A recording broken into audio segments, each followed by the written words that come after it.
Et ça, c'est une vidéo courageuse, hein, parce que vous voyez pas, mais je suis à l'article de la mort. Il doit faire 45 et 50 à la Marseillaise. Non, j'en peux plus, il fait chaud. La vidéo va être courte aussi, hein, mais bon, c'est pas très grave. Elle va être intéressante, puisqu'elle va suivre un petit peu ce dont on avait parlé, à savoir la dernière attaque israélienne. Est-ce qu'ils avaient brouillé les Russes ou pas? Qu'est-ce qui s'était passé? Pourquoi les Russes n'avaient pas réagi? Je vous invite à aller voir cette vidéo-là. Je ne me souviens plus du titre, mais bon. Ça parle de guerre électronique. La dernière vidéo, pour ceux qui la comprennent, hein, parce qu'il y en a tellement qui comprennent à côté, qui tapent à côté. Elle parlait de quoi déjà? De langage diplomatique, que Trump n'avait rien compris. Là aujourd'hui on va pouvoir associer les deux. Alors, petite technique d'analyse. Tu suis plein d'histoires, tu suis tout un truc. Et puis des fois tu as des petits articles qui paraissent n'avoir rien à voir. Si tu n'as pas suivi l'histoire, tu te dis pas que l'article a un lien. Et quand tu suis l'histoire, c'est ça l'analyse. C'est tu vois un truc. Alors regarde, je vais détailler. Il y a quelque temps, donc les Israéliens ont bombardé encore une nouvelle fois une base syrienne, en brouillant et puis une attaque sophistiquée avec des missiles et 5 drones, sûrement la participation de F-35.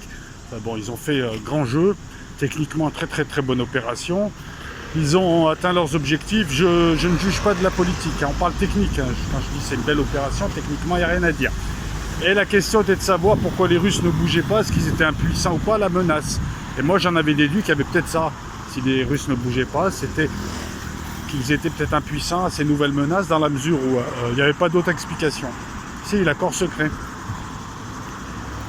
Et apparemment ça s'est avéré être ça. Pourquoi je le dis comme ça? Parce que ça fait 3 semaines que tu as l'aéroport Ben Gurion, qui est un aéroport civil qui est brouillé de manière intentionnelle. Donc beaucoup d'équipages en vol voient des anomalies quant à la signalisation GPS et autres. Bref, les vols sont perturbés. Par contre au sol ils le sont moins. Et là on vient d'avoir à demi-mot la nouvelle, les Russes brouillent. Parce que les Israéliens viennent de leur demander d'arrêter de brouiller l'aéroport Ben Gurion, qui est brouillé depuis 3 semaines. Donc tu vas te dire, ouais alors, écoute, ça ressemble à des contre-représailles pour qui connaît aussi le langage diplomatique.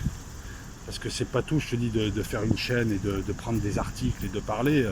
Tu sais, la plupart des commentateurs que je vois qui font de la géopolitique, ils le font depuis l'enfance. Donc on commence à connaître les méthodes, les manières et des choses quoi, que tu apprends avec le temps. Voilà. Tu ne les apprends pas en mettant seulement un fait divers et en t'indignant ou en utilisant l'émotionnel des gens. C'est important. Là c'est simple, hein. Langage diplomatique à l'ancienne. Tu nous as fait un coup de pute, je vais te le rendre ton putain de coup de pute et on va faire ça entre nous. C'est pas vulgaire, hein. Mais trivialement c'est ça. C'est le message donné par les Russes, c'est tu nous as fait un coup de pute, t'es venu brouiller nos radars, on va te brouiller les tiens, mais on va te faire un peu la misère aussi. Alors, est-ce que ça a marché, ça n'a pas marché, en tout cas ça a perturbé, donc c'est une réplique. Et on va le faire à l'ancienne, c'est-à-dire entre nous, personne ne le sait. Comme ça diplomatiquement on n'est pas embrouillé et personne n'en profite. Voilà. Voilà ce que l'article indique. Et c'est une communication qui est beaucoup plus subtile, qui a toujours été pratiquée par tous les pays. C'est la communication, voilà, du téléphone rouge, on se parle entre nous. C'est ce qui s'est toujours fait en matière de renseignement, en matière de tout un tas de choses, c'est-à-dire le deuxième échiquier. L'échiquier auquel tu n'as pas accès, avec ses règles à lui, et son silence calfeutré. On va régler ça entre nous.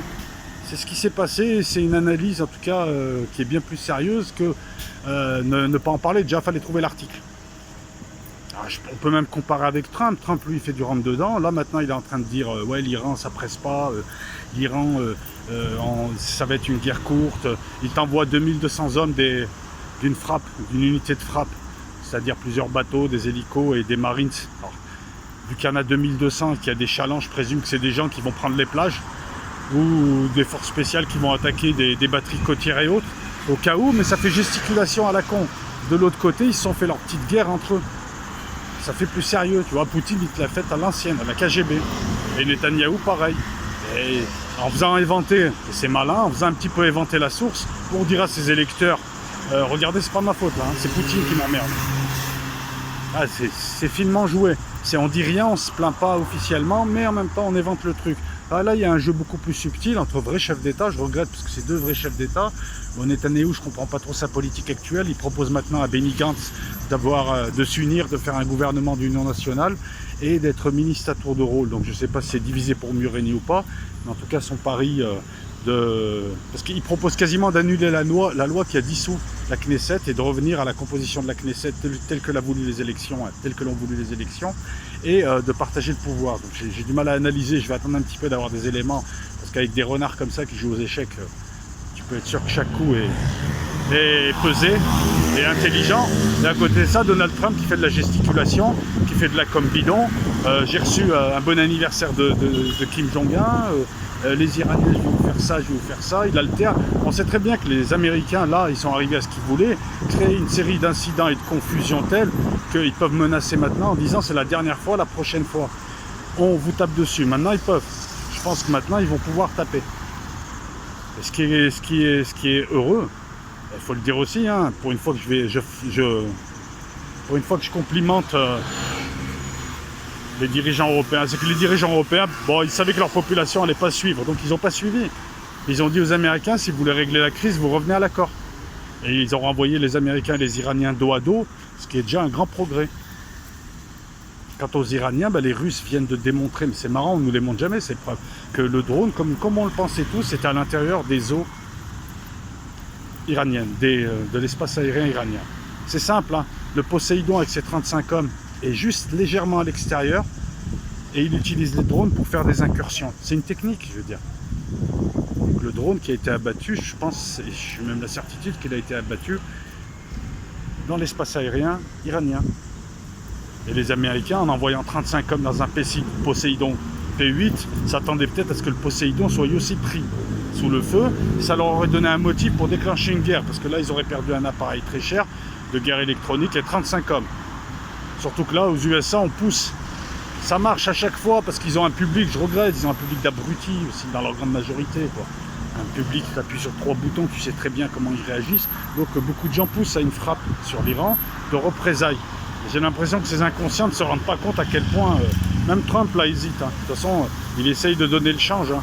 Il essaye de conforter ses maîtres néoconservateurs qui veulent une guerre absolument eschatologique contre l'Iran. Et en même temps, il a compris, parce que le Pentagone, les militaires américains ne veulent pas d'une guerre contre l'Iran. Ils en ont marre des guerres au Moyen-Orient, ils n'en veulent plus. Et beaucoup de généraux commencent à dire non, c'est bon. De toute façon, tout le monde en a marre de leur feinte, etc. Donc vous voyez, deux types de langage, de la gesticulation de cow-boys qui mènent à rien, et à côté de ça, deux renards, Netanyahou et Poutine, qui eux travaillent à l'ancienne, avec les vieilles règles, premier échiquier, deuxième échiquier, troisième échiquier, quatrième échiquier, qui se superposent. Nous serions le quatrième échiquier, et dès que ça joue au-dessus, tu vois même pas le coup, en bas, tu as juste les effets. Hein, le monde d'écho, c'est les premiers échiquiers. Et là, on est sur un échiquier militaro, renseignement, espionnage, politique, ou ce que tu veux. Donc c'est un échiquier intermédiaire. Voilà, la nouvelle, vous pouvez la retrouver sur les journaux israéliens, entre autres, parce que la nouvelle a fuité pour... c'est de la com interne. C'est un peu comme les Iraniens, quand ils sortent des trucs, il y a aussi, quand on dit ouais mais c'est n'importe quoi, ils racontent des conneries, rappelez-vous aussi que des fois ils s'adressent qu'à leur population. Ils s'en foutent de ce que toi tu penses. Voilà, petite vidéo que je vais mettre là, je vais rentrer, je vais dormir dans ma baignoire avec de l'eau froide, et ensuite j'irai me réfugier dans mon frigo, parce que là je vous assure, les amis, je suis pas bien, je suis à la limite du coup de soleil, je vais peut-être mourir en live, enfin en live non, parce que c'est une vidéo. Alors si je meurs et je réussis à appuyer sur le bouton mettre en ligne, ça le ferait, non? J'aurai plus d'abonnés après. Portez-vous froidement, la bise à tout le monde et des vidéos arrivent. Peut-être une vidéo ce soir, puisqu'ici nous avons, tiens, je vais faire le teasing, 2 teasings. Ici nous avons depuis une dizaine de jours le festival de Marseille, festival de théâtre, il y a tout un tas de choses qui se passent, parce que c'est une ville qui bouge culturellement. Hein. Ce qu'il y a, c'est qu'elle ne se vend pas, il faut y aller à la culture ici. Mais voilà, c'est une ville qui se bouge culturellement, et donc ce soir il y a la nuit étoilée avec des feux d'artifice, ils vont péter le budget. Des feux d'artifice près du Vieux-Port, enfin sur le Vieux-Port. Je crois qu'il y a un concert, tout ça, je vais voir. Si je suis pas trop misanthrope, je descendrai voir. Et je voulais vous dire les amis, si vous voulez me soutenir sans verser un rond, je suis sur Utip. Alors à chaque description de vidéo elle y est. Vous pouvez voir mes vidéos, c'est à 10 minutes. Non je rigole, c'est à 30 secondes. Regarde une pub, et en fait sans me donner un rond, tu me donnes des ronds. Voilà. Je monétise les amis, moi je finis j'ai plus de travail lundi soir et je pourrais plus m'investir dans YouTube. Et voilà, donc j'utilise des solutions alternatives qui ne vous causent aucun souci. Je veux dire, je force personne, hein, voilà, pour essayer de développer un modèle économique qui me permettra de bouger. Parce qu'il faut des pépettes pour aller faire des reportages dans la France. Et moi, j'irais bien faire des reportages dans toute la France, là. Tu vois, tu sais, à la routard, ça me dit bien, quoi. Surtout que là, voilà, je bosse pas, là, je vais pas bosser, j'arrête de bosser lundi. Voilà, donc Utip dans la description. Peut-être ce soir, nuit étoilée, on verra en fonction de tout un tas de choses. Mais là, je vais aller me réfugier chez moi. Je vais aller prendre ma... on en est à 3 ou 4 douches ici par jour, hein. Avec savon et tout, en plus. Allez, ciao tout le monde, la bise à tout le monde, portez-vous bien, froidement, tout ça, hydratez-vous, mettez-vous à poil, montrez votre sgeg, faites la lambada, mais évitez le soleil, hein. Ciao.